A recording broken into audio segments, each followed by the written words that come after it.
for creating a 1980 Chinese TV, shall I say, fever, by performing at the Spring Festival Gala, 2 songs that every Chinese could recite even today. And then went to Broadway and coming back and forth from time to time to do the Chinese artworks. For me, it's not only been kind of my life's work to bridge these cultures, but it's also personal, frankly, because I'm half American. My father's American, and my mother is Chinese. From the very beginning of my career, the pop music that I was bringing to China at that time was just very, very unusual for the audience. Very Western, the instrumentation. Yeah. And later then the Broadway show.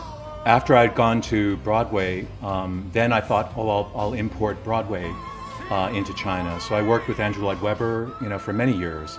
Even to this day, we're working on how to really promote musical theater as an art form in China.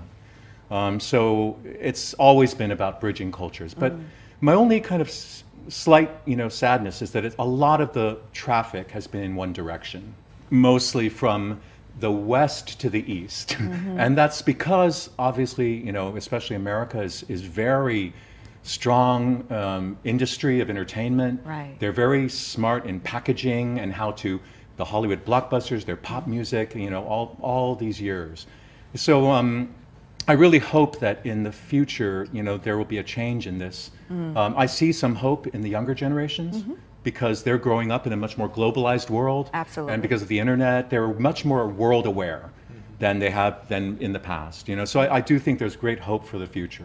This probably is the most handsome and most gentleman-like bad emperor in China's cinematic history. I really do have to thank Tim for all the work he put into creation of the gods. Not only all the costume design, every prop, every single sword, every single cup, everything, all the scenic design, all the costumes. We actually filmed it as a trilogy. So it's actually 3 films, and we completed filming all in one go. So it was really, from beginning to end. For me, it was 1.5 years of filming. For Tim, it was much longer because he had to do all the preparation and construction. 4 years already into it. Absolutely. I put that costume on, and I already feel, empowered, honestly. You are very diplomatic, Kris. You were not saying that in the green room. Well, all right, let's talk about what we're saying in the green room. That's not what we said in the Some green of the room. costumes, are pretty revealing, So I had to work hard in the gym. People were talking about a legendary 3 a.m. exercise that you did put into. Yeah. But it's really worth it. It was worth it. It's worth it. Yeah.